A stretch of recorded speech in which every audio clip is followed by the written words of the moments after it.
Hi, my name is Scott Jordan. I'm the CEO and co-founder of SCOTTeVEST and technology-enabled clothing. And I wanted to say a few words about my appearance on Shark Tank this past Friday, March 2nd. And I thought this would be a good forum to do so. On Friday, March 2nd, I appeared on ABC's reality show, Shark Tank. The premise of the show is as follows. An entrepreneur enters the tank with an idea and an offer. He or she pitches the product or business, and the sharks decide whether or not they want to invest. The two parties either reach an agreement or the entrepreneurs leave with nothing but some good exposure and a memorable experience. Since the show aired on Friday, I have received overwhelming feedback from all over the board.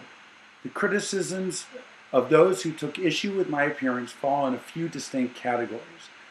There are those who feel that I used the platform merely for PR purposes, that I was never interested in a deal, but rather that I took advantage of the exposure. I am also receiving criticism in regard to my demeanor, that I was disrespectful, aggressive, and less than cordial in my interactions with the sharks, although usually expressed in more colorful terms than that. My response is as follows. I entered the tank in the hopes of gaining a strategic business partner who would help me establish my licensing company, TEC, Technology Enabled Clothing, in a way that I have yet been unable to do on my own. The exposure inherent in an appearance on national TV is something no entrepreneur would ignore.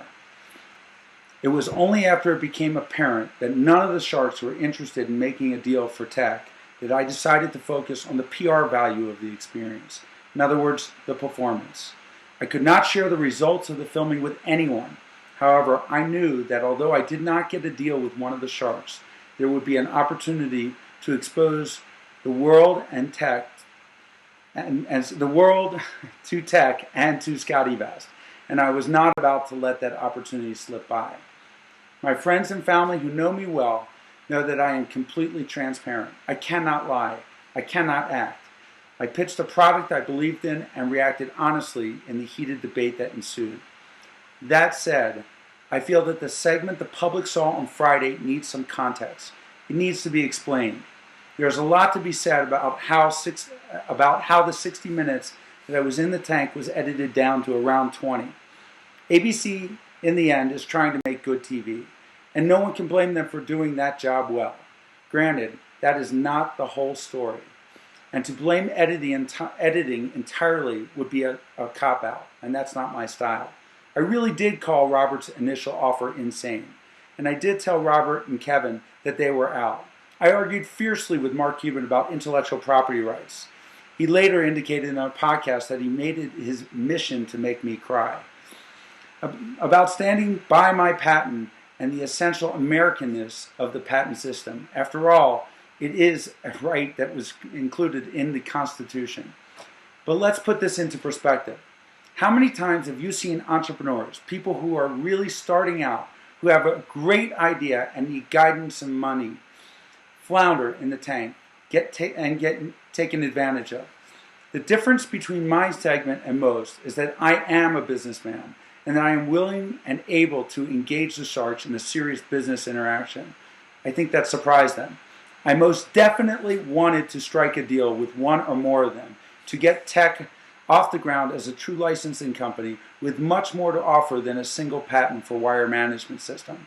I was not about to turn wobbly-kneed and forget why I was there and sell away part of the company that my wife and I have put our hearts and souls in for over 10 years.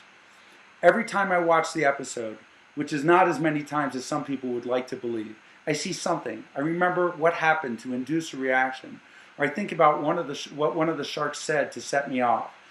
I see the moments in which I appear arrogant, and knowing myself, I really was cornered. I see myself as what I really was, and that is cornered. I mean, imagine yourself with 5, venture capitalists coming at you. I had to defend my patent in every way I could, and my business. A good friend of mine wrote me after he watched the show, quote, "You come across as a guy who just loves his company and his product," end quote. I am a guy who loves his company and his product. And in those moments, I was a guy who saw that my company that I've worked so hard for threatened. Those sharks are persuasive personalities, and they are powerful people. From a businessman's perspective, these are people who we look up to. The pressures add up, and the intimidation factor, the thrill of being in the company of the sharks. But as the sharks and the rest of America learned, I would not be bullied into taking a bad deal. So, to recap, I entered the tank with a deal that I thought was reasonable. The sharks wanted something else. What ensued was an aggressive negotiation among equals, and we ended up not making a deal. It's that simple. No one on the panel is involved with the future of TEC or SCOTTeVEST, but I am confident that the future of both are bright. I want to thank my friends and followers for their support via Twitter, Facebook, and blogging. SCOTTeVEST was built on transparency and through direct relationships with customers. I want to emphasize that this is not just TV at this point. The issues that arose during the filming about protecting the intellectual property, about the value of the licensing subsidiary, and about what it means to negotiate in a business are very serious to me. Expect these debates to continue. My name is Scott Jordan. I am the co-founder and CEO of SCOTTeVEST and Technology-Enabled Clothing. And I hope that my experience in the Shark Tank can be helpful to others. What I plan to do next, separately, is to review the entire show and give my commentary, give some context as to what happened. I think you will be truly surprised about some of the things that I will reveal. I thank you for your support. I started recording. Hi, my name is Scott Jordan. I'm the co-founder and CEO of SCOTTeVEST and Technology-Enabled Clothing. And what I am doing is I'm going to give a running commentary while watching the episode of Shark Tank from last Friday night, March 2nd, of what was happening, what I was thinking, what I think was edited out that would add a little more context and make it clearer what happened in the tank. So let me start by saying this is at its core TV. This is a reality show, and let's not ever lose sight of that. This is intended to be educational as well, and I expect it to go into the tank and get a deal and get investors for my company. But I could not forget that this was at its core a TV show. And as I go through this, you'll understand there were hundreds of people on the set. At no point could you forget that you were taping a TV show. As a result, there was a lot of preparation for this. I prepared. I did through the application process. I rehearsed.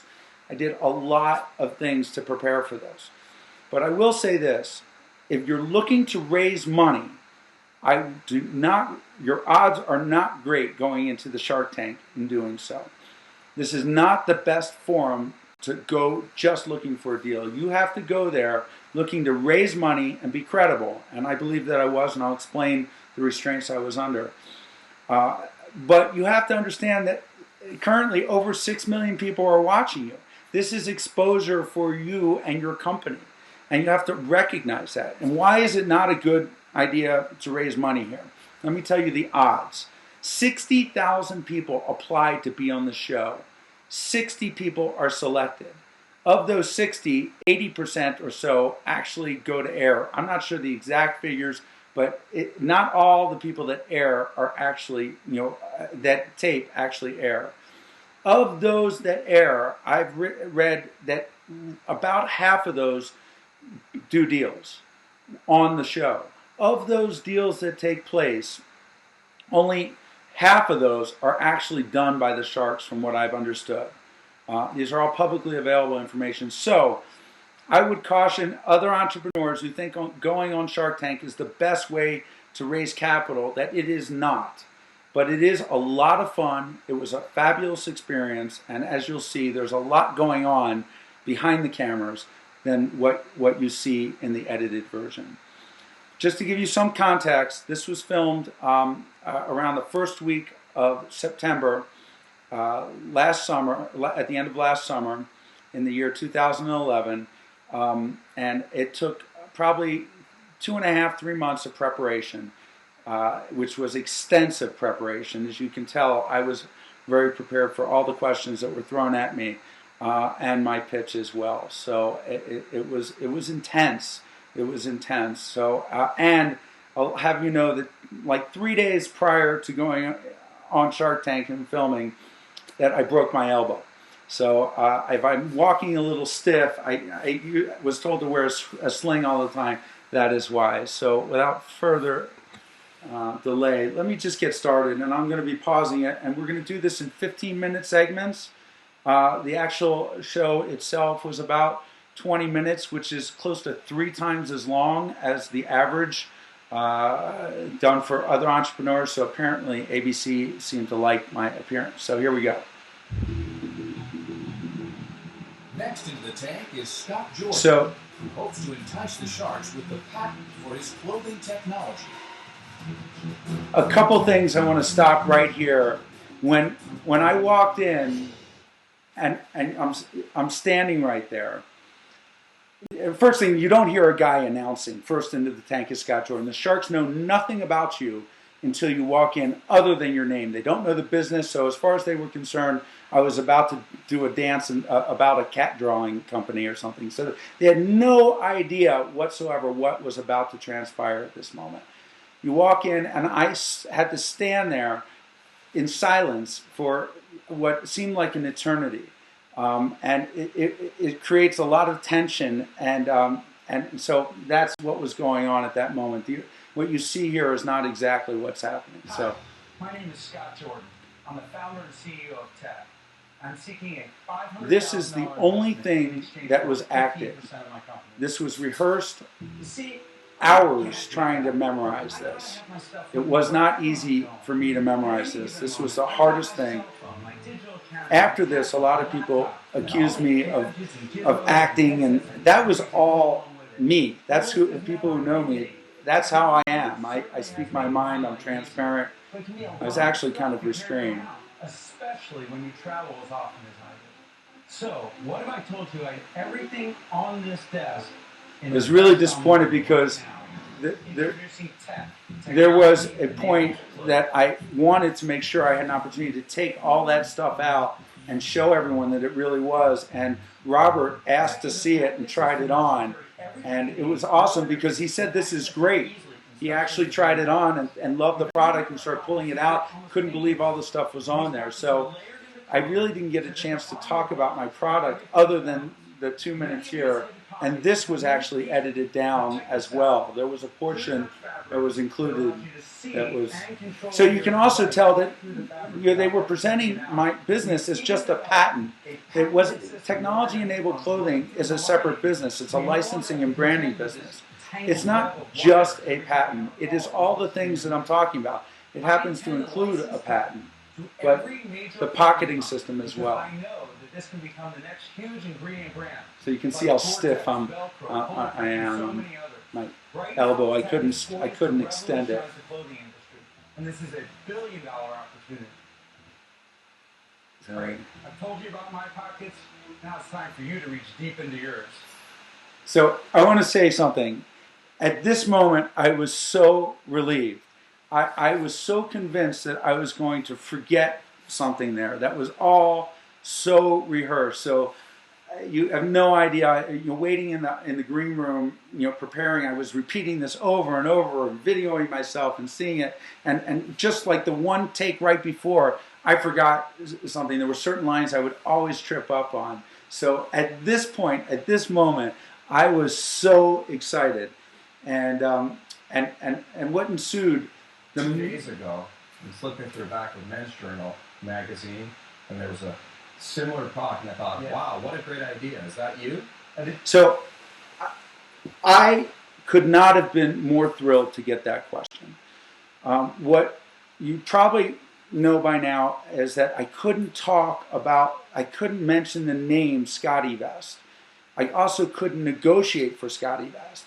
I could respond if asked about the company, but because of the way that the whole performance is structured, I could not talk about SCOTTeVEST. I was there solely to pitch technology-enabled clothing, and I could respond to questions about my other company, but I could not name it by name. So to have immediately when I finished my presentation, have Robert start to be familiar with my company and sing its praises. I could not have scripted that better. So I was so excited. This exchange actually at this point went on for 10 minutes or so, or it felt like it, where it was just, your company's amazing. I've read about it. I know about it. You're in the Inc.'s fastest growing company list. And I was just eating it up. I could not believe how fortunate I was to have that exchange. And I had hoped that that would have played in much more in the final edit, but I knew that it couldn't. So it is a great idea, and it is my product. I formed a retail company to prove the concept of technology-enabled clothing. And I've been running that company for a number of years, waiting for the patent. And now that it is issued, I'm here seeking an investment in technology-enabled clothing as a licensing company to bring this system, the intellectual property, along with the registered brand name and the product know-how, to other clothing companies. So I want to make another point here. At no point, and I know that the way they presented with the announcer, at this point, the Sharks just discovered that this is not my retail company. I did not mislead the Sharks in any way. I started out pitching tech. I mentioned that they were separate. I never, suggested that the sales of SCOTTeVEST were related to tech in any fashion. And I know that there is some concern or some mention, and the way it's been presented is that I was somehow misleading it. That was not the case at all. So. Only about the retail business, because that proves the concept. Yes, it does. What are the sales in the retail business? Well, today, and that is right. That the success of SCOTTeVEST does prove the concept, and I thought that Robert really understood the value of this company. That's not part of this. And again, me telling this is a separate deal. It's not intended to be part of it. There wasn't this uncomfortable pause that they're presenting now. Music wasn't playing. We're simply going to step back, take the intellectual property, the IP, and license it to others. That's exactly right. Again, very straightforward, answering the question straightforward. Barb, tweeted that I was not straightforward, in answering. I wouldn't answer a question straightforward. Every question they asked, I answered straight up. They didn't have to ask me again. I explained everything. Another interesting tidbit. Immediately after the taping of the show, I got home the next day, I got an email from Barbara Corcoran's people wanting to represent me on QVC. So if you feel that I've burned any bridges with the Sharks, that I don't believe is the case. Moreover, after the airing, I got another email from some of Barbara's people, asking to represent me for Costco. I already have an agent for QVC. I've been on QVC already. So. The Sharks have discovered Scott only wants to sell a stake in licensing the patent and not in his lucrative retail clothing business. Scott, so again, they make that sound like the shoe just dropped and that I had been not fully disclosing it. That's not the case. Saying that the proprietary patent that you say you have now, yes, it is what you're selling me, right? Right. Why aren't you bundling it? So again, what really bothers me is they made this whole thing out to be a sale of a patent. Technology-enabled clothing is a business with a very valuable brand name that has been built up for over 10 years now by SCOTTeVEST. And it includes not just the patent that they wanted to focus on, but the patent is strong. It's only one of the elements. It's the brand name Technology-Enabled Clothing. It is, which is a registered brand name. It is the patent as well associated with the wires, but it's all the know-how in designing pockets in a fashion that no one else has been able to do successfully. And it's really beyond that. And we're also collecting other patents that relate to clothing and technological know-how, and a different branding experience as well. Together, why are you being so greedy and savage? Now, I thought Kevin was going to be the hardest one, and I was ready for him. I did not expect him to be my biggest friend in the room. Because I'm like you. What I'd like you to understand is that what my other company has been doing has been building the brand of technology-enabled clothing. So I'm trying to focus back on... What is the technology we are buying? I see that you can put the speakers through the hood. Now, I know not through the hood, but through the headphones. So I know Burton has done this for years. So what exactly do you have that's different from all the other ones that I know exist? Well, so one thing I want to go to, there, it wasn't suit at this point. It turned quickly, after the initial exchange to just a discussion about the validity and the benefit of patents. How many times have you watched this show and the first question they ask, regardless of whatever the business is it proprietary? Do you have a patent? They ask it on every single product, no matter how simple it is. I think they even gave the woman who had a runner for, a paper runner for weddings and stuff, like there would be a patent for that. They want to know if an entrepreneur has a patent. That is important.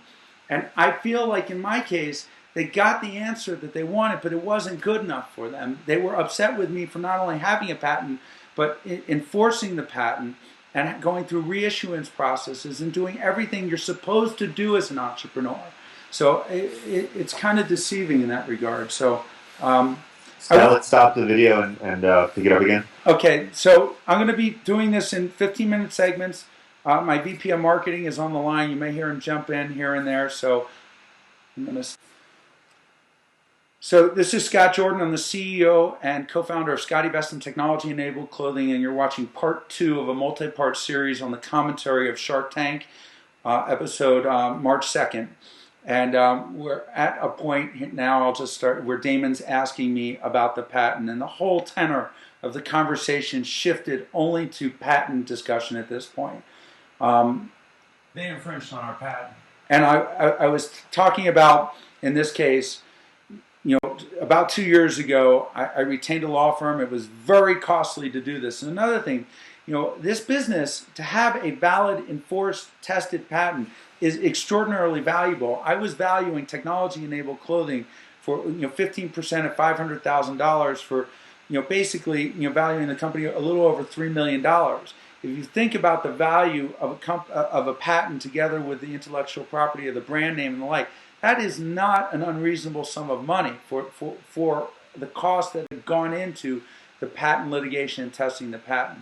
So, through this litigation, which is a story unto itself that I'm excited to talk about another day, we did successfully negotiate and settle with 11 of the largest clothing companies, some of which I cannot name, one of which I can. It happens to be Burton that he mentioned here. Have you all protected it? Yes. And Did you win? Yes. So why is that bad? I've settled with 11 of the largest companies, including VF Corporation, North Face, Sure. Ralph Lauren, Calvin Klein, Under Armour, Spider. You're getting an ongoing royalty? Subject to confidentiality Wait agreements. a second. Is it getting a royalty stream from the settlers? You don't have to tell me how much. Yes. Okay, listen. And is that part of your Stop bottom right line? now. Stop right now. You need me very badly. I know how to sue you. So at this point, I was excited because I knew that Kevin understood this. I think Kevin might be a lawyer in a past life as well, and to understand the value of patents and tested is extreme. But I want to be clear about this, and it's going to come up again. They were treating me and the fact that I would sue to enforce my patent. Why get a patent if you're not going to enforce it? It is worthless if you don't. And the American economy is based upon, it's so much so it's in the Constitution, getting patents, protecting ingenuity. And the patents don't have to be for something that's complicated. A sticky note or a Post-it note, that's patented. A rivet in jeans for Levi's, that's patented. TiVo had a patent on the ability to record and watch another program. Something that someone hasn't thought of, that the patent office deems in their definition is unique, is patentable. In my case, no one had thought of coming up with a wiring system in clothing before. It doesn't matter that it ultimately was easy to implement. It matters that no one had thought of it before. That's all. So Mark's understanding of the patent law is not correct. We'll talk more about that in a second. And I want to mention something that he said about Apple as it relates to that.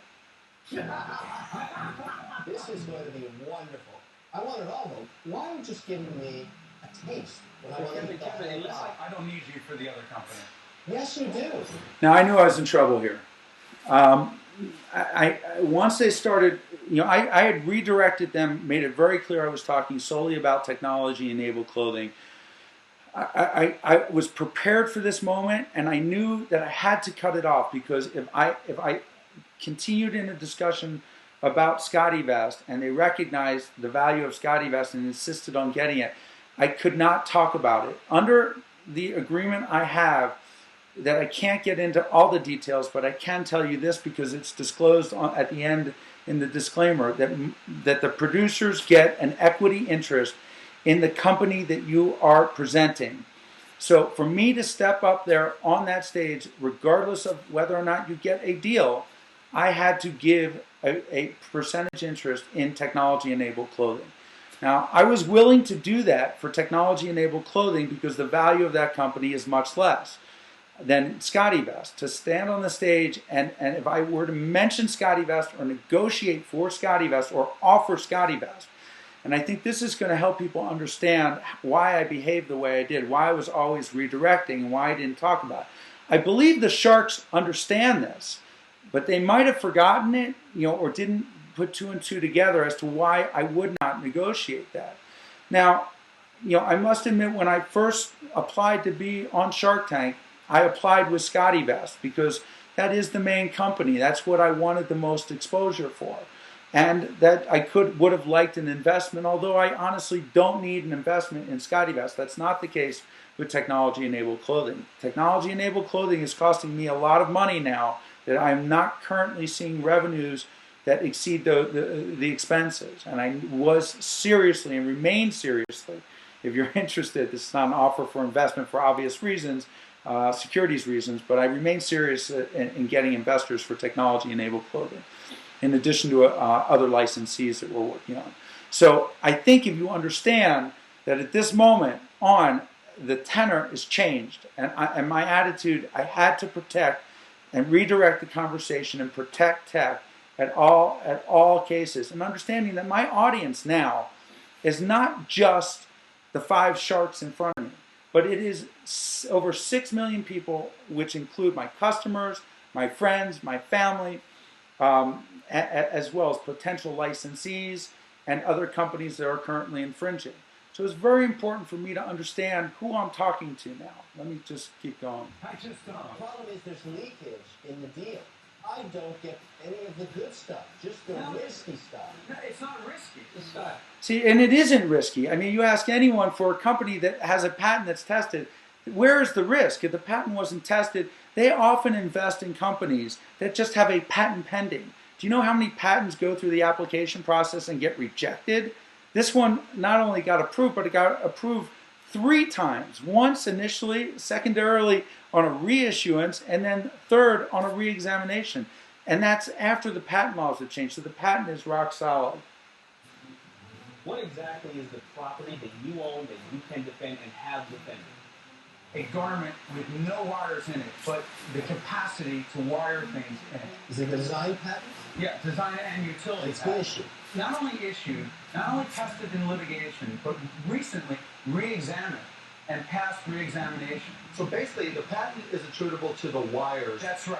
Only the wires. So that, for example, this pocket here has a hole in it that leads up through here. That's ridiculous. That is ridiculous. That's just common sense. I lost Mark. I knew it.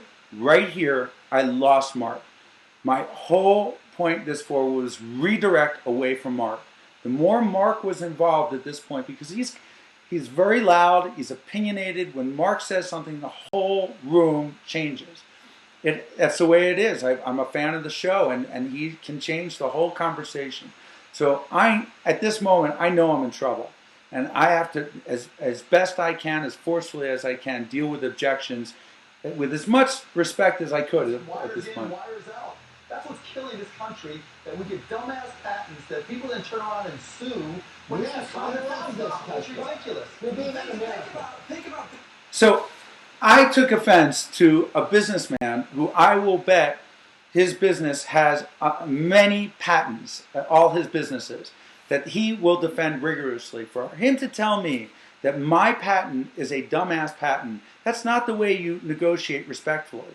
So up until this very moment, I was completely respectful, and I think even thereafter. But at this point, someone has attacked me and attacked my business that I've built up. So everything in this point, there's a little shift, and you can see it in my demeanor. But I think under the circumstances, imagine how you would react if someone said that your business was related to a dumbass thing. And now I have to, again, keep in mind, I am not only talking to them, but I am talking to all of America, potential licensees, and I have to make clear that I'm willing to defend this patent, and I don't think it's a dumbass patent. One other thing about Mark.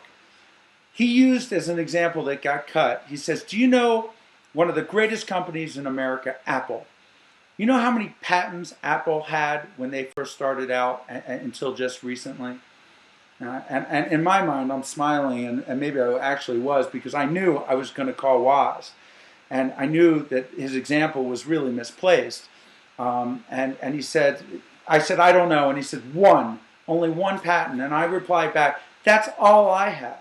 And on one patent, Apple was able to build a multi-billion-dollar company, keeping the competitors away. If Apple did not have that patent, I imagine they would not be the company they are today.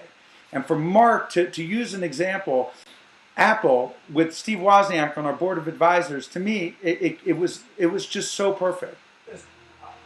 It got cut. As a businessman, exactly what you're saying, especially. This is my biggest mistake when I said I was a lawyer. At this next statement. As an ex-lawyer who hated dealing with lawyers so much, I stopped practicing law. Running a wire? At this point, when people know you're a lawyer, everything changes. They treat you differently. They think you're litigating.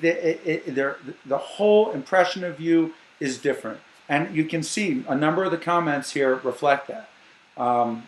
Through a piece of clothing? I'm telling you, Mark. I mean, That's a patent? Are you kidding me? Look, who cares? No, that's crazy. No. You're so full of crap. Now, more backstory. Mark Cuban was interviewed just last week on a podcast, and you can download it. Just search Mark Cuban Shark Tank crying, talking about me, where he actually said, he didn't name me by name, but it was very clear he was talking about me. He actually said that his goal was to make me cry. I mean, if you consider how absurd that is, and that how I handled this under the circumstances, if Mark Cuban wants to make a man cry on national TV, what does that say about Mark, first thing? And what does it say that I was able to withstand an attack by Mark? It went on. This wasn't all you saw. Mark, from that moment forward, was attacking me every opportunity he had. He was coming at me personally in an attempt, by his own words, to not just tear me down, but to make me cry. And the more he attacked me, the stronger I got. And he could not tolerate that, in my opinion. I would like, personally, I don't take this all personally, although in that room I think I might have. I would like to challenge Mark to a debate on patents in general and my patent specifically, on what patents have done for America. I think a lot of the confusion was there is such a thing called a patent troll. A patent troll are people who collect patents on businesses and processes that they have no intention of using and no intention of using in their own business, and they just go around and sue other people and try to stop them. That is horrible. I think that is not helping our economy, and that I agree with Mark. But that is not what I am. I am trying to protect my business and came up with a unique invention. Very different. So let's continue. Scott, the cases you have defended have been when, argument's sake, let's say one of my designers, and I have 30 of them, decided to wire something, a hood or something else. This was it goes out. We don't even know you exist and have that patent. You hit us. We say, instead of paying the attorney bills, give me 50 to go away because we don't have time for this. And that's it. And that's the reason why you got to do it. Now, you can even look at Mark Cuban's face around this time. He was so pissed off. He just couldn't believe it. Now, when Damon was telling me about this story, it really blew me away, because why is it in clothing that when designers design something and they do something new and they copy, in fashion, they knock off other people all the time, it's just commonplace. Why is it that they don't feel an obligation to do a patent search to see whether someone else has invented it? I mean, I know for a fact that people have tried to knock off my stuff, and I defend it. So I know when I look at other clothing items and I find something unique, if I want to incorporate that feature, before doing so, I do my research. It costs about $1,000 to have your attorney do a patent search. You can go on as any entrepreneur on uspto.gov, put some search terms in, do a little research. There's every other business, when designing new products, has a requirement to make sure that no one else has a patent on that. Why that doesn't apply to Damon and the fashion industry in general is beyond me. It does apply to you. And let this be a lesson to businessmen and people when you are trying to develop a new invention and you think it's new, even though you think it's simple, your best bet is to do the research. And if you're knocking someone else off, you shouldn't cry about it. You should license it or stop doing it. So this is Scott Jordan. I'm the CEO and co-founder of SCOTTeVEST and Technology-Enabled Clothing. This is part 3 of a multi-part series explaining what happened in the tank on March 2nd. I'll just get right into it. Horrible, horrible, horrible. Now, here Cuban is again. I mean, he will not stop.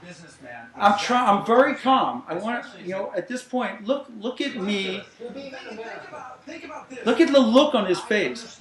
I'm being completely respectful. Exactly what you're saying, especially as an ex-lawyer. Trying my very best, and that look in his eye is just. Running a wire through a piece of clothing? I'm telling you, Mark. I mean, That's a patent? Are you kidding me? What? Who cares? No, you're so full of crap. I mean, this man just told me I was full of crap. I mean, I am so full of crap, and I've yet to call anyone insane. I've yet to point at anyone. I've yet to raise my voice. I've yet to do anything, and I've been called full of crap. And I think he said something else before. So, look at the look in my face. I'm being completely respectful. Have been when, are you mistake? Let's say one of my designers. Okay, we talked about it. Decided to wire something, a hood or something else like that. So goes out. We don't even know you exist and have that patent. I apologize. You I'm hit trying. us, we say, instead of paying the attorney bills, give me 50 to go away because we don't have time for this. And that's it. And that's the reason why you got to defend. Look. Horrible, horrible, horrible, horrible. Why do you say that? That is what this country was. Now I'm fired up. Why are you going to say that idea and defending it? Scott, just to be really clear, you came up with a fantastic idea. I'm loving Robert You now. went out and built a business on your idea that'll do $12 million this year, $24 million next year, if not more. And now you don't want to sell us any of that business. You just want to take the idea and sell us the patent. Yes, I do. My other Not business- just the patent, though. I want to be clear about this. I don't know why my remote's not. The business could end up being the billion-dollar business. One sec. Did you still? It's not just the patent. They keep talking about it just being the patent. It's just a patent. Like Levi's is just a patent. Levi's had a patent on the rivet, and on the basis of the patent on the rivet, it got to control the entire dungaree market. Back in the late 1800s, early 1900s, and beyond, and built a multi-billion-dollar brand on that basis. So it is more than just a patent. And Levi's, just as it's not just a rivet, it's a design, it's a great brand. Technology-enabled clothing is that as well, and it will be. I guarantee you, as a result of this show and the exposure, together with my efforts, we're going to take technology-enabled clothing to the next level. Wanted just to cap off at $12 million? You're going to grow that business. He's right. You can tell they're products of mine. They wouldn't let me show any of the other products. That's all negotiable. Okay? I mean, So at this point, when I said it was negotiable, we're talking about the licensing revenues that SCOTTeVEST would pay to technology-enabled clothing. Currently, because technology-enabled clothing is a wholly owned subsidiary of SCOTTeVEST, there are no fees being paid from either company to each other. I view that the effort that SCOTTeVEST does to build brand for tech to be about the same as tech does in terms of the patent. So I have not separated the two. But what I was about to propose was to have a percentage of SCOTTeVEST revenues go to tech. Now, if SCOTTeVEST does, for example, $20 million this year and gives 10% of its revenues to technology-enabled clothing, that's $2 million a year. Now you consider that's just one licensee. You multiply that times 100 other licensees or 1,000, all the clothing companies around there. That's a lot of money. There is a revenue stream in technology-enabled clothing beyond what they were describing. And that was how I was ready to redirect the conversation and show that this was a viable second business. But I unfortunately never got an opportunity to do that. But so I'm here to negotiate. Would you sell me 15% of that business for $500,000? Now this is when, this. You've got to be kidding. That's insane. Now, I want to be clear about something. I said that's insane. I did not say you're insane. Now, ask anyone about valuations. That is insane. To value SCOTTeVEST, which owns technology-enabled clothing, the patent, at $3 million, when for that year we're on track to do $2 million, after paying all salaries, bottom line, $2 million, to say a business in 1 year that makes $2 million is worth $3 million, you don't have to be a rocket scientist to say that that's absurd. That's a ludicrous offer. And all the feedback that I have gotten about this exchange might have been that I was a little over the top, but it was a ludicrous offer. And Robert even acknowledged that out of earshot when I was walking back from the call with Steve Wozniak. So, it's really important if you do any valuations whatsoever, there's no other word for that than to say that is insane. And I did not expect that. I expected a lot of things. So at this point, you're seeing who I am, and I'm not embarrassed about it. So, I want to be clear. The commercial break here. I'll let it play through while I reduce the volume here. When I turned and this is TV. That music wasn't playing, and when I turned and they caught that sort of off when after that exchange and they got that look might not have happened right then. They can capture a look that I'm doing and apply it anywhere they'd like. That's just the nature of reality TV. It's called reality TV, but there's nothing. Well, it's not real. I mean, it's TV. At the end of the day, this is TV. So I think up until now, I don't know how far into the exchange we are. I mean, see, we're about 10 minutes in or so. I think I've been pretty respectful. I've yet to really attack Cuban necessarily, although you could argue I have a right to. I just going along here, and it was heated. I was nervous, and I was a little concerned how the edit would look. Keep in mind, in addition to giving up a portion of my company, which everyone says I got free publicity, this was not free publicity. I now have a partner in my company that I didn't have the day before this aired, even though I have no money or an investment to show for it. And I also had a risk that I could get on there and I could sweat, and I could have gotten beat up, or Mark could have had his goal and I could have ended up crying. I think, imagine yourself in my shoes. Would you have cried? I don't know. Hopefully not. But I imagine if Mark Cuban wants to make a man cry, he can probably do it. So let's keep.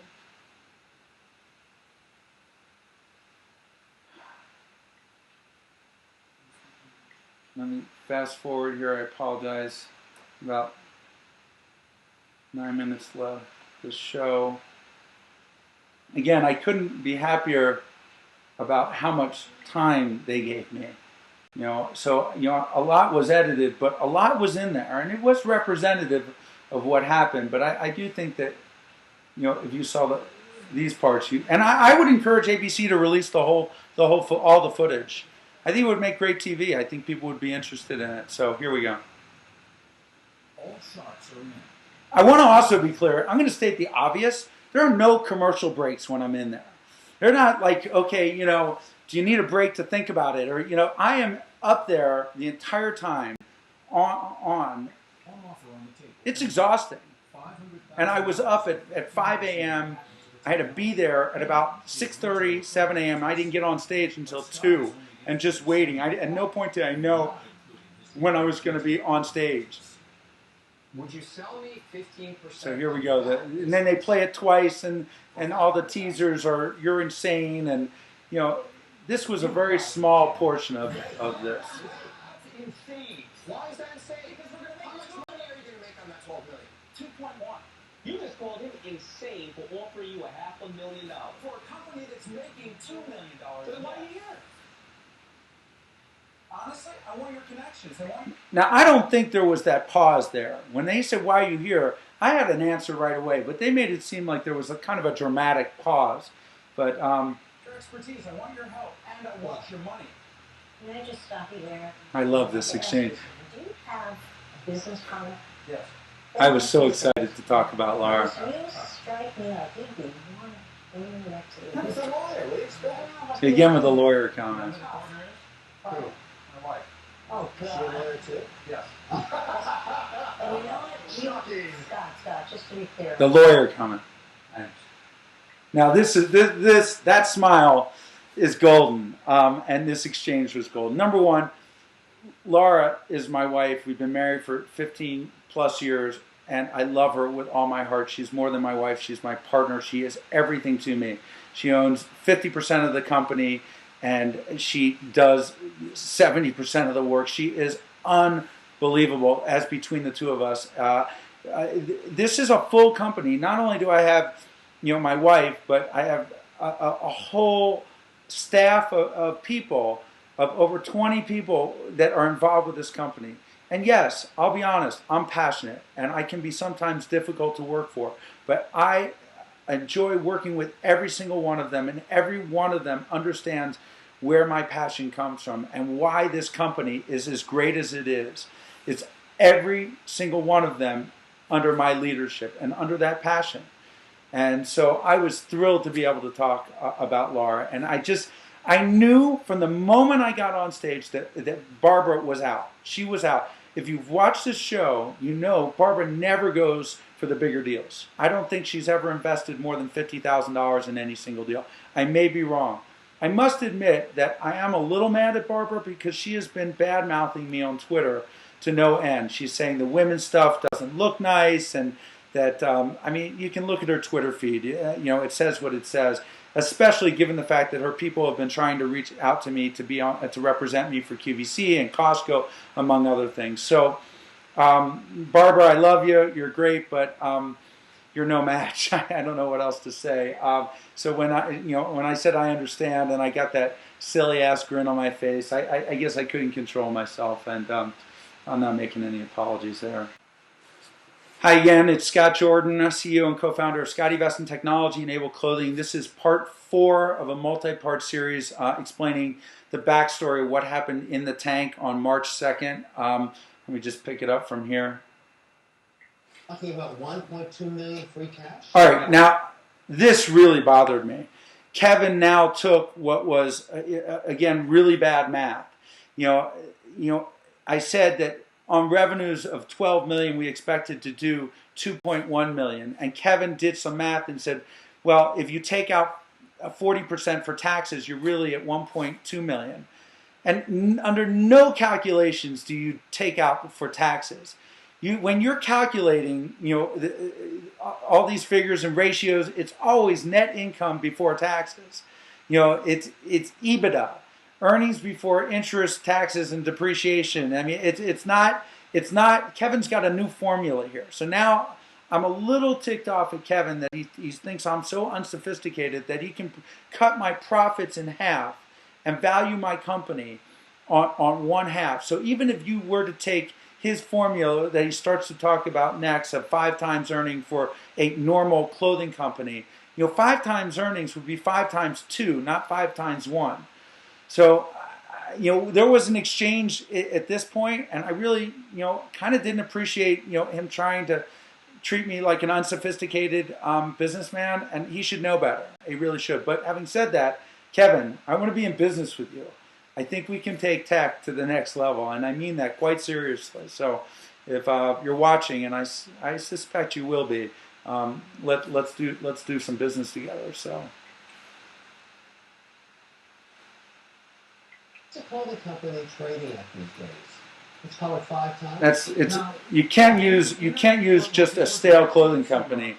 Our margins are twice as high because we're direct to consumer. 30 million? Who's that saying now? Because it's growing at 100%. Now, there was a lot of discussions on valuations at this point, and there was an internet clothing company that raised a great deal of money. You can, if you're familiar with the industry, that sells direct to consumer They make a great product. They had about sales comparable to ours, and they were valued at $30 million. Yet they had not made a nickel ever since they've been in business, and they had no intellectual property. And yet their valuation was based upon hundreds, if not thousands of times earnings, because they had no earnings. In fact, they have sold more stock than they have clothing.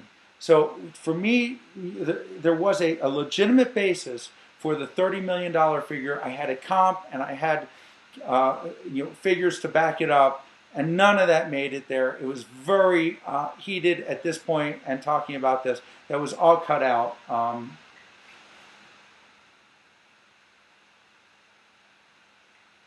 It has intellectual properties where it's unique, it's online, it's building a brand, a lifestyle brand. It's not. First of all, the intellectual property is built about running a wire through clothing. So again with Mark. A wire, Velcro. So there was a discussion at this point, if I recall, on all these other great companies and simple inventions. And that meant nothing to Mark. Keep in mind, his stated goal is to make me cry. And up until, again, I would caution you not to look at things, emphasizing on the teasers that were provided where they keep repeating, you're insane and I don't need you. I mean, for the most part, my demeanor is very, very respectful. I'm calm, I'm answering their questions, even despite, their attitude. So it does matter because wireless is what's next. Wires will not go away with battery power and for the time being for music. People will always prefer to listen to music with wired headsets. Sound quality is better. You don't have to worry about pairing issues. I don't agree. I'll put low-power Bluetooth into the shoulder, let it distribute to all the other devices, and to the headphones, and kick your ass. Now, he's telling you he's going to kick my ass. I mean, why is it that I'm being a douche, as I've been called, when this is a man who's telling me he's going to kick my ass? I mean, that is not the way professional business people have a discussion and negotiate. The fact of the matter is that every new iPhone that you buy, every new phone that you buy, every new device that you buy has Bluetooth. It comes with Bluetooth. But guess what? It also comes with a hard wire of headsets. And most people, when they're listening to music, would prefer to use headsets to listen to them, even though they can use Bluetooth headsets. We all know the difficulties of Bluetooth. How often do you have to remember to recharge the batteries? How often do they not pair? How often does it pick up the phone when you want to pick up something else? Bluetooth is a great device. I, in fact, love Bluetooth myself. But when I want to listen to my music, and when I want to have great sound quality, and when I want to know that I'm not going to have to replace a battery, what do I pick up? And I'll bet, and I would challenge people, find pictures of Mark Cuban, with headsets, wired headsets. He uses them. Everyone does still. So his idea, by the way, of incorporating Bluetooth into the shoulders is, and I'll say it's just dumb. People do not want to buy clothing and have electronics embedded into their clothing. They don't want to have to deal with washing their clothes with electronics, taking them in, out, having to recharge their batteries. That is a dumb idea. I've considered it. I know more about this topic than anyone else. I've given it a lot of thought. I've been doing this a while. I don't believe that people want Bluetooth embedded into their shoulder. Why would you? You could take that Bluetooth distributor, and it can be small. It is small. It exists today, and you can put it into a pocket. You don't need it embedded into the shoulder. It adds no value to take it and actually embed it into clothing.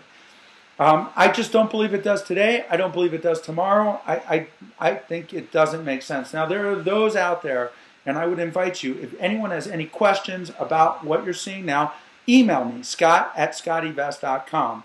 Post them on Twitter, post them on Facebook. I'll do my best to answer them. Try to be, somewhat respectful. I'll answer all questions as best I can. I'm a little busy, but I will get to them. And you have opinions about this issue, I'd love to hear them, and I could go on about this very issue for a very long time. There was a lot of buzz about incorporating the controls for an iPad or an iPod right in on the jacket. We actually tried it ourselves. My feeling is, why would you need a remote that you could control a device when you can do so elegantly, right through a screen, or otherwise? I mean, you don't need a remote to control a device that's right here. And most iPods have a little remote here. So you want a remote here to control a remote here, or you want a Bluetooth embedded here when you can take a piece out and take it with you. It makes no sense at all. It makes no sense. So I'm out. So, by the way, what you just saw there was the passion that I feel about my product and about my business. That could have been, I guess, in a vacuum, interpreted as aggressiveness. That was not scripted. That is how I feel when I start to talk about my business. So, You were out from the moment you sat down, so you're no loss. if I regret one thing, I regret saying that, and I apologize to Mark Cuban for saying that. That, you must know, was done after a series of comments that did not stop from the moment he opened his mouth. And it was clear. So I should not have said that. And I am sorry I said that. I had nothing to gain by saying that. And then as the next comment reveals, I thought I was in big trouble for having said that when they called me out on that. So I am sorry, but it is true. And I did feel attacked. And you can, just the look on his face, he couldn't believe I said it. And I shouldn't have. What is your problem? Why would you say a comment like that to Mark? You call me insane? No, I knew I was in trouble here. I think it's So at this point, I knew I was in trouble. I got to admit that I knew things were not going my way, that I was unlikely to walk out of there with a deal. If you watch this show, you're a fan of the show, anytime Cuban attacks, like the guy with the iron bracelet, which I do believe he was absolutely right, that was not a great idea as presented. And but you cannot. The other sharks, when Mark feels strongly about something, rarely do the other sharks jump on a deal. He controls typically the room. Speaking of which, my initial impression when I got out of the room and having watched, I controlled the room. At no point in time did I feel that I wasn't in control. And you think about how unusual that is. There are 5 of them. They're comfortable. They're sitting down. They're raised. They're elevated. I really felt good about having controlled, answered all the questions, and for the most part, other than that last comment, respectful. Is something you wouldn't offer us part of the bigger picture? I'm not. I was disappointed. I'll be honest with you that I lost Damon. I wanted Damon. I thought he would understand this, at being in the clothing industry. And in fact, I was in touch with Damon through an intermediary up until the show aired, in an effort to do a deal together. I even offered to license to FUBU at a very attractive cost, and issuing a press release together the night of the show, saying that we were now partners. I thought it would have made a great TV, taking this to the next level for technology-enabled clothing, myself and Damon. So he was one of the reasons why you wanted to be on the show. I remember when we were talking about, does it make sense to go on the show, and just talking it through, part of the discussion was, is Damon going to be back? Because he was really one of the... That's absolutely right. And let's come back to that, because, again, one of the main criticisms was that I had no intention of getting a deal. That I was on just for publicity. I could not have fought that hard as an act. I was not acting. The only acting was in the first part. I wanted to be partners with Damon. A perfect world to me was Cuban and Damon, and I thought that was possible. I really did. Damon is an expert. I have a lot of respect for what he's done building brands. I really wanted to be in business with Damon, and I still do, in fact. And you're absolutely right. We evaluated this business. We took this.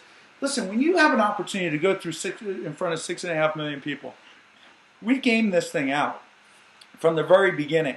What it would involve in terms of resources internally, what the expected results were, what type of deal I would take, what I'd be willing to take. The one thing I was not willing to take and could not take was a deal for SCOTTeVEST, because I would have had to open up SCOTTeVEST to additional equity, and I was not willing to do that. So I had planned on everything, but that was not negotiable. 3 sharks are out, and Scott has one offer on the table from Robert. You know, they ask a scorpion why it would kill something that's floating across a pond ball. Because it's nature. You're a lawyer. It's your nature. See, I really hate being thought of as a lawyer. They kept coming back to that. Great point about liars. You gotta admit that. It No. hasn't happened today. It's coming, and technology changes. They kept thinking it was just a patent. It was not a brand. That really bothered me. You're doing a great job building this business. Now, Robert made you an offer. He said, bundle them together if you probably take 15%. I'll go in with him on that deal and go 50-50, or I'll offer you $1 million if he wants to come in with me. We'll double it for 30%. See, they even refer to Kevin's offer $1 million for a 30% stake in the patent. And it wasn't the patent. I mean, they were devaluing the business platform.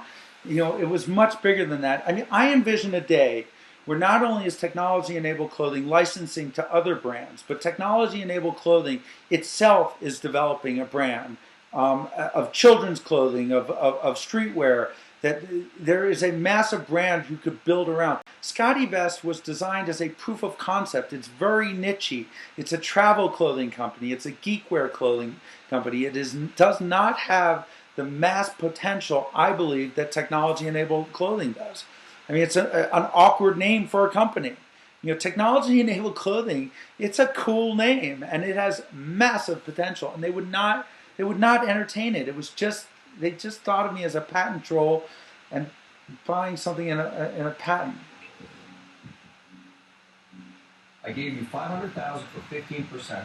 I don't need O'Leary on that. Again, I know I'm in trouble because they're offering for SCOTTeVEST, and I'm really worried now that by merely them offering for SCOTTeVEST, that I'm exposing SCOTTeVEST to an interest for the producers. Is there a premise under which you're going to entertain an offer in the real business? Well, I couldn't answer that question. If I had merely answered that question, you know, that I would have opened it up. And if you just, the math is insane. It's not an insignificant percentage involved. So at this point, it's all show. I knew I had no chance whatsoever of getting an investment. So at this point, I had a couple paths. I mean, I could have walked out. I could have just said, it's over. You're not going to invest. Goodbye. Or I could have tried to make the best TV I could. So if someone's going to criticize me for trying to make it into a publicity stunt, this is where it starts, and that's not what it was intended to be. So I want to be clear about that. If people feel duped in knowing that, it wasn't the initial intention. It wasn't how I started. It wasn't how I wanted to leave. I wanted to leave with an investment. Why wouldn't I? But I wanted it in tech, and I couldn't have it in SCOTTeVEST for the reasons I described. So at this moment forward, I'm weighing out. Keep in mind, what I'm doing is I am writing, directing, editing, producing my show, knowing that someone else is going to have to edit this. So in my head, on that stage, I am thinking about a lot of different things, and all the while, not having slept a while, doing something unique with hundreds of people around in the darkness, under the lights. It was intense. It wasn't easy. So at this point, everything changed. I'm thinking, okay, I'm clearly not getting an investment, but I want to be remembered. I want to walk away and people to remember me and be interested enough about me to go and look me up and look up technology-enabled clothing and be interested in licensing and know that I was a man that really stood up for his business and his brand and believed in it, and perhaps buy a jacket. I have a call that I need to make. It's not just a vest, by the way. My advisory board, Steve Wozniak, co-founder of Apple, and I need to talk with Steve Wozniak. Tell Wanda I said hi, too. I will. Would you like to say hi, Kevin? Sure, I sold him a ton of software. I was in education business for years. So, stop right there. At this point, I'm smiling because I'm just like, I'm loving that exchange. And I am all showman. From this point forward, this is a performance, not rehearsed, but a performance. There was one thing when I did point. We'll get to this. When I did point, I had thought about that, saying, wouldn't it be cool if I could do that? But but I didn't think I could pull it off. I didn't think the circumstances would present itself that I could do that. Because you have to. If it doesn't appear authentic, and that I deserve criticism for that, because I've been called out for making it look like a publicity stunt. Perhaps if I hadn't pointed, and we'll get to that, maybe people would have thought of the whole episode differently. But then again, they used that in the teaser. They liked the drama of that. So at this point, I'm walking back, and I'm nervous. You should be able to take nonsense like that and turn into a patent, and then fill up the legal system, and then create unlimited. I can't hear what they're talking about here. I'm standing in this hallway here, and we're trying to get Steve Wozniak on the phone. Now, they're right behind me, and I was told when I was shown this whole experience that they could hear what I'm saying. If I was talking, if they wanted to, if they were silent, they could hear everything I'm saying. And I brought that up, and the guy said, don't worry, they're going to be doing their own thing. They're right on their Blackberries talking. They were in a heated debate behind me about me, and I would love for ABC to release the tape of that exchange. This took 15 minutes because we had to track Steve Wozniak down. He was in Jackson Hole and out of cell service. So we weren't sure if we were going to get him on the phone. And I might have had to go back there and made a fool of myself and say, I guess Steve wasn't available. But fortunately he was, because we didn't have a precise time when I was going to be there. So before I got on the phone, I yelled out to my connection with the producer, and I said, before I get back out there on the stage, I want to know, have I jeopardized SCOTTeVEST? Have I exposed SCOTTeVEST? Because up until that point, I didn't mention the name of SCOTTeVEST, but an offer has been put on the table, not for technology-enabled clothing, but for SCOTTeVEST.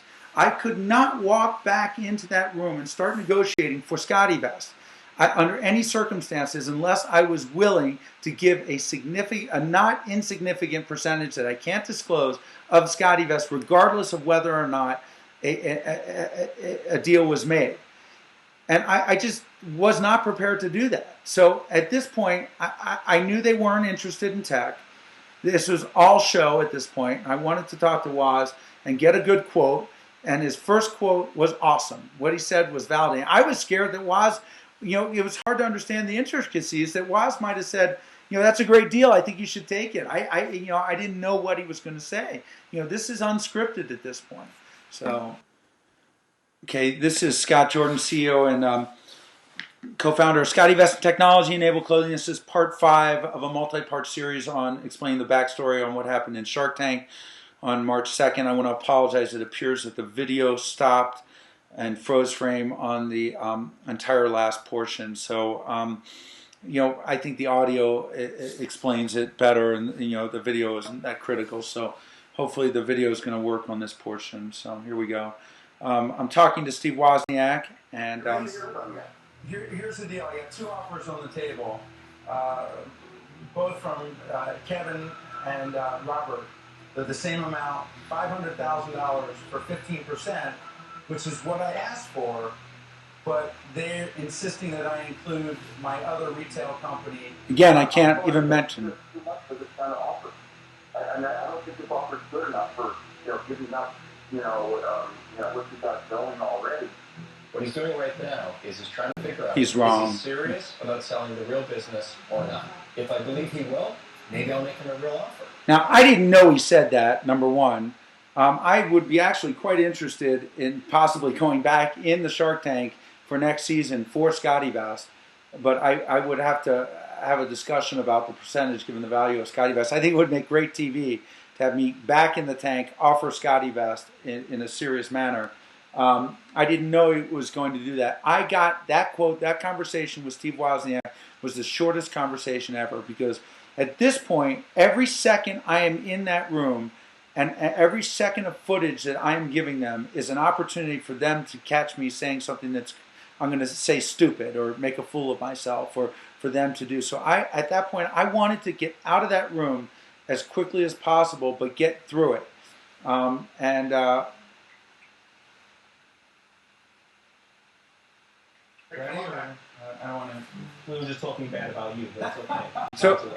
So I mean, again, he's trying to intimidate me, talking bad about me. You know, this part I was certain they were going to cut out when I had a little fun at Kevin's expense. You know, Steve says hi.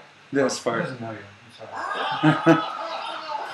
No, So, by the way, I didn't ask Steve if he knew Kevin or Mark. So I was just really going out on a limb, assuming that Steve did not know Kevin. So when I said that, and I said I was just kidding to cover my ass a little bit. So as it turned out, Steve doesn't know Kevin, and I asked Steve afterwards. So.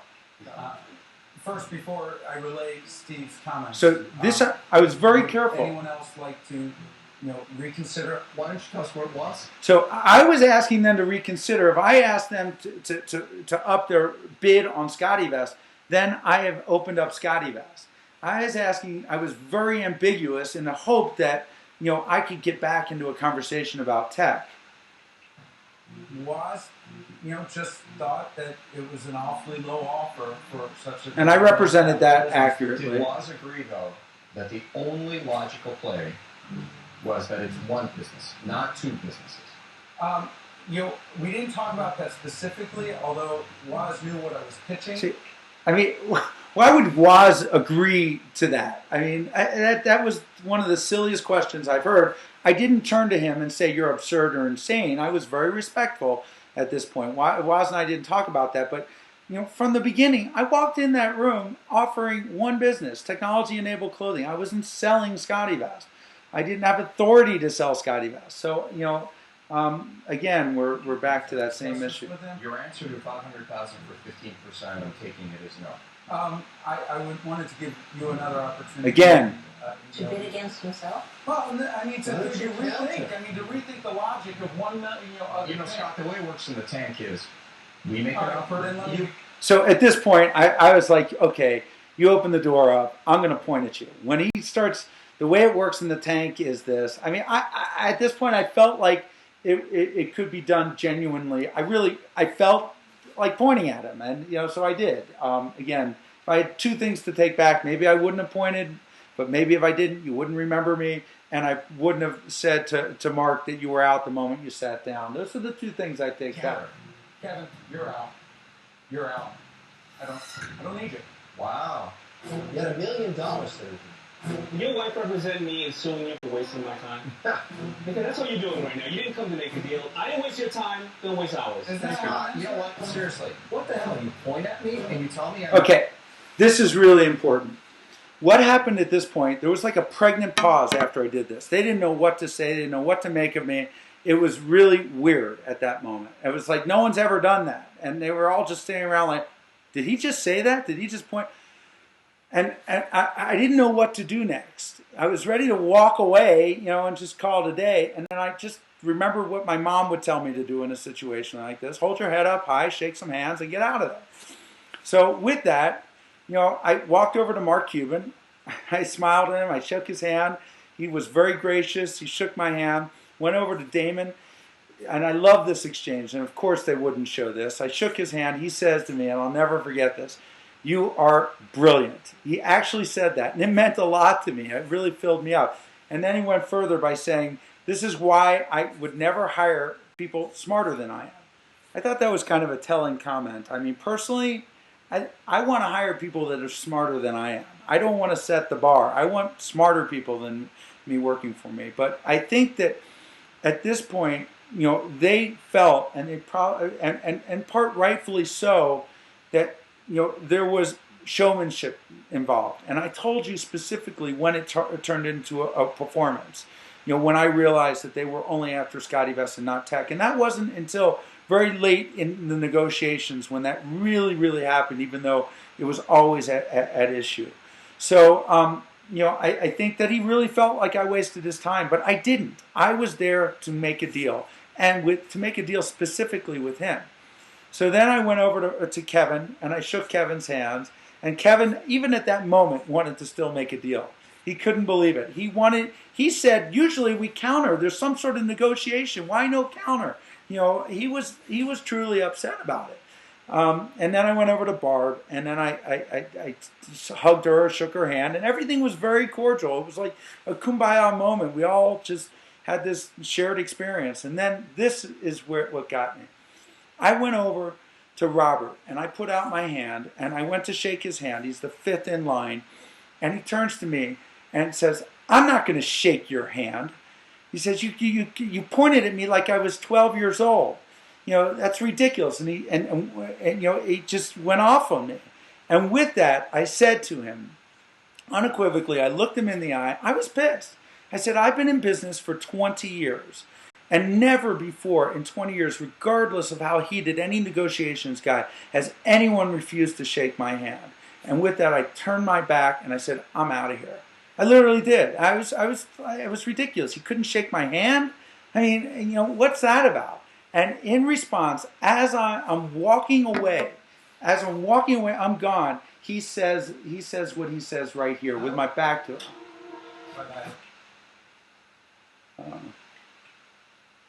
I'm sorry. No, I'm sorry. I mean, you can imagine how awkward it was when I'm walking out and he's yelling at me, saying, that's just whatever he said. It was kind of pathetic, Robert. You're out. It really was. Wow. You got $1 million, Your wife represented me in suing you So, for time. I mean, I'd like to see the tape on that. Me walking away and Robert like whining, Seriously, like what the hell? You point at me and you tell me I'm out? that's when he wouldn't shake my hand. I mean, Show a little more respect. That's when I'm walking. He's It was painful. And my mother always said, the fish stinks. I didn't hear any of this What are we still happening. talking about? I went in looking for a deal. I truly did. But unfortunately, the valuation that they put on my other company to combine was just insulting. I had no other choice. I had to walk. So there's one thing I want you to see here that is really important as well. And at this point, by the way, they pulled me off after the airing, and I into a separate space for a post interview like that. And they said they're still talking about you. You made quite an impression. I mean, they were still talking about me. Hold on. I don't need you. Okay. An all-new jaw-dropping. Hold on one sec. You're out. I don't need you. Hold on. You're being un-American. I'm telling you, Mark. I mean, No. Hold You're on. so full of crap. you're out. I don't need you. Oh, right there. They're right here. Okay, right here.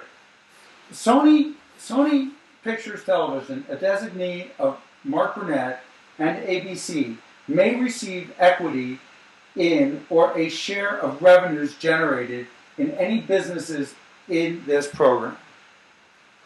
Very small. I think it would make the show a lot more interesting if people knew that the entrepreneur, everyone's saying, I got free publicity. I did not get free publicity. I gave up a portion of my business or revenue stream to be on that program. And if I was going to do that as a businessman, I clearly wanted to make the most out of it. I did go in there expecting a deal and fighting for a deal. But I also went in there for the publicity. And I would caution anyone else that wants to go on Shark Tank that if you want to raise money, there are other ways to do it, more likely ways to do it. If you're going on Shark Tank, one of the things you need to consider is the impact of over 6 million people watching you and your performance and the impression you make. Now, if I had to do it all over again, would I have done it differently? Clearly. I've pointed out several places that I would.